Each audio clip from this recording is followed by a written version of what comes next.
अस्सलामुअलैकुम डॉक्टर साहब, क्या जी हाल है? सलाम डॉक्टर साहब को तंग करने आदत नहीं तंग करने की क्या, बल्कि I am always very happy to meet you. Doctor साहब, जिंदगी मौत अल्लाह के हाथ में, दोनों ही बार हाथ का। डॉक्टर साहब, इस हवाले से जरा बताएं कि ये मौत का एक प्रेशर होता है, क्योंकि हमने जिंदगी में आने की तो खुशी है मगर जिंदगी से जाने का काम रहता है, तो एक जो धड़का लगा रहता है ना कि मौत आ जाएगी, और ये इसके पीछे की मंतक क्या है? देखिए, ये अगर देखा जाए ना तो बहुत से लोगों को बाकायदा एक खौफ और फोबिया होता है मौत का। और मौत बरहक है, जो पैदा हुआ है उसने जाना भी है। और अगर आप देखें, मौत का दूसरा नाम जो है ना, जो हमारे यहाँ ज़्यादा इस्तेमाल होता है, वो इंतकाल है। और इंतकाल का मतलब होता है मुंतकिल होना, यानी जब कोई फौत होता है तो वो इस दुनिया से मुंतकिल होके एक और दुनिया में चला जाता है। अब थोड़ा सा इसका जो पसे पर्दा हकीकत है पहले वो समझ लें।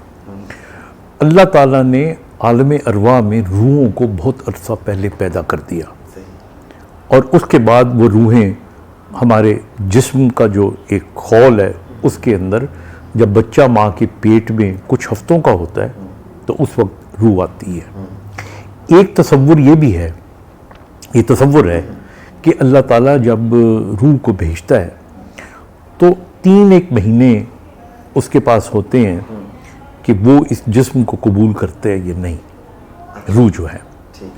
और अगर वो इसको कबूल कर लेती है तो ठीक है, वरना वो वापस चली जाती है। ये तसव्वुर यूँ बना साइंसी दुनिया में कि जितनी एबॉर्शंस होती हैं ज़्यादातर 3 महीने के अंदर होती हैं। तो इसका मतलब ये लिया जा सकता है कि अगर वो उसको कबूल ना हो तो रूह जो है वापस चली जाती है। और ये सही भी हो सकता है, इस पर मुख्तलिफ आरा भी हो सकती हैं। लेकिन जब इंसानी जिस्म में रूह दाखिल हो जाती है और जब इंसान पैदा हो जाता है बच्चा, तो अब उसके अंदर कुछ तो जो खसलतें हैं वो माँ से आती हैं, कुछ बाप से आती हैं, और कुछ खसलतें रूह लेके आती है। रूह की जो खसलतें हैं ज़ाहिर है वो तो हमेशा अच्छी होंगी। अब उसके अलावा जो हैं वो माँ बाप की हैं। फिर उसको एनवायरनमेंट जो है वो कुछ सिखाता है, कुछ देता है या उससे कुछ लेता है। तो करते हुए इस तरह एक बीज जो है वो दरख्त की शक्ल इख्तियार करता है, और उम्र के साथ साथ ये परवान चढ़ता रहता है।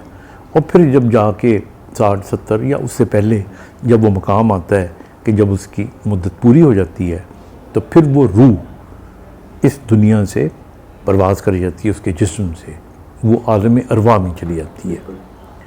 और आलम बरज़ख में चली जाती है। आलम अरवा से आई थी, आलम बरज़ख में चली जाती है।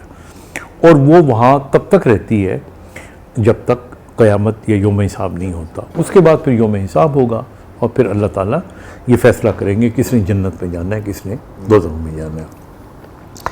अब जो हमारे यहाँ लोग हैं वो जब मौत से डरते हैं तो उसके 2-3 पहलू हैं। उसका एक सबसे बड़ा पहलू तो ये होता है कि नौजवानी में लोगों को खौफ इसलिए आता है कि अगर मैं ना रहा तो मेरे बच्चों का क्या बनेगा, मेरी बीवी का क्या बनेगा, मेरी रिस्पॉन्सिबिलिटीज।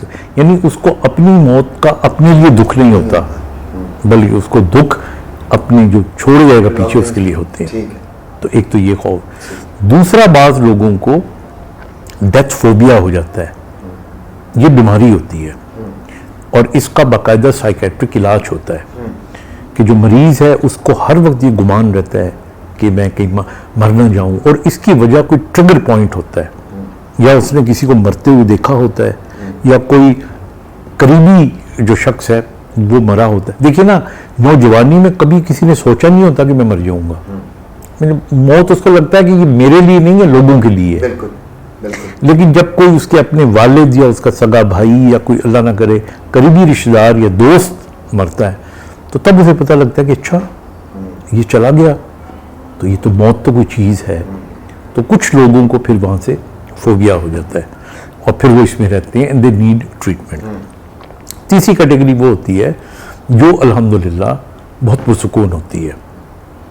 उसे पता होता है कि अल्लाह ताला ने मुझे भेजा है, और जब अल्लाह ताला बुलाएंगे तो मैं चला जाऊंगा। ये वो लोग होते हैं जिन्होंने, जिस तरह स्टूडेंट होते हैं ना, इम्तिहान से पहले पूरी तैयारी की हुई होती है। वो कहते हैं जो मर्जी साडा इम्तिहान ले लो। तो ये वो तबका होता है कि जिन्होंने बुराइयां नहीं की होती, अपनी बसात के मुताबिक अच्छाइयाँ की होती हैं, अल्लाह ताला के अहकामात के मुताबिक चले होते हैं, या जो भी उनका मज़हब हो, तो ये तीसरा तबका जो होता है इसको खौफ नहीं होता। तो ये एक पहलू है ऐसे लोगों का। तो इसलिए मौत के बारे में आदमी को मैं ये बुनियादी तौर पे समझता हूँ कि खौफज़दा नहीं होना चाहिए। ये आनी है और ये आएगी। हाँ, अलबत्ता अल्लाह से ये दुआ मांगनी चाहिए कि अल्लाह मियाँ मैं अपनी रिस्पॉन्सिबिलिटीज़ पूरी कर जाऊँ, मैं मुझसे जो लोग मुतल्लिका हैं जब तक उनको मेरी ज़रूरत है मैं वो ज़रूरियात पूरी कर जाऊँ। ये दुआ मांगनी चाहिए अल्लाह से। और उसके बाद जब ये पूरी हो जाती है तो अल्लाह जिस दिन बुलाए तो खुशी खुशी जाना चाहिए। वो अल्लाह जो 70 माहों से ज़्यादा प्यार करने वाला है।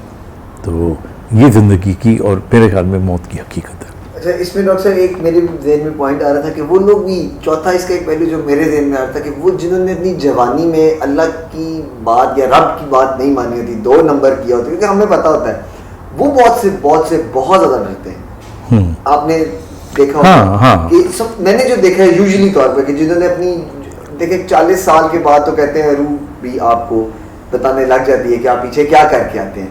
तो वो लोग जिन्होंने लोगों का 2 नंबरी से मुराद इंसानियत के हवाले से जो है ना, लोगों के साथ धोखाधड़ी से पैसे कमाए या जिस तरह। देखिए बिल्कुल ये असल में जो आप बात कर रहे हो ना, ये ज़मीर पे बोझ वाली बात है। देखिए दुनिया में कोई शख्स भी जब बुरा काम करता है ना तो उसको पता होता है कि वो बुरा काम कर रहा है और ज़मीर पे बोझ पड़ रहा होता है। तो ये तबका जो है जाहिर है ये तो खौफज़दा रहता ही है। ये उस तबके का अपोजिट है जो मैंने तीसरे उस पर बताया। हाँ, लेकिन अल्लाह ताला जो है वो बख्शने वाला है। हमें अपनी ज़िंदगी में जो भी नेकी हो सकती है करनी चाहिए। अच्छा, इसी में एक और सवाल, क्योंकि आपने रूह का इसमें जिक्र किया, तो अक्सर लोगों को थोड़ा सा रूह को लेके जो ऐसे फिक्र वाले लोग होते हैं, रूह, ज़मीर और लाशऊर, क्या ये एक ही चीज़ है? नहीं, बिल्कुल नहीं। अच्छा। रूह तो एक बिल्कुल मुख्तलिफ चीज़ है। ये तो अल्लाह ताला ने आलम अरवा में बना के रखी और ये भेजी। और जो ज़मीर है, ज़मीर तो बुनियादी तौर पे इंसान की सेल्फ असेसमेंट होती है। ठीक है। वो अपनी असेसमेंट जब करता है तो उसको लगता है कि मैंने ये गलत काम किया या अच्छा किया, वरना ज़मीर खुश होता है या ज़मीर नाखुश होता है या उस पर बोझ होता है। क्या रूह ज़मीर को ये बताती है कि आप, मतलब जिससे हम, हमारा जो ज़मीर है, क्या उसका कनेक्शन रूह के साथ होता है? नहीं, रूह तो पूरी शख्सियत का हिस्सा होती है ना। उसके अंदर मतलब उसका कोई ऐसा नहीं है कि लाशऊर और रूह का कोई आपस में ताल्लुक हो और किसी और का ना हो। रूह तो बुनियादी तौर पे होलिस्टिक एक चीज़ है ना। ये जो हमारा द होल ऑफ अस, और उसके अंदर द पार्ट्स आर ज़मीर एंड उसमें आप यूं कर लें कि रूह तो, देखिए मैंने बड़े करीब से लोगों को मरते हुए देखा है और बिल्कुल उसमें मरीज़ भी शामिल थे, मेरे अपने भी शामिल थे। और मैंने देखा है कि जब इंसान की जिस्म से रूह निकल जाती है तो इंसान फोका सा हो जाता है।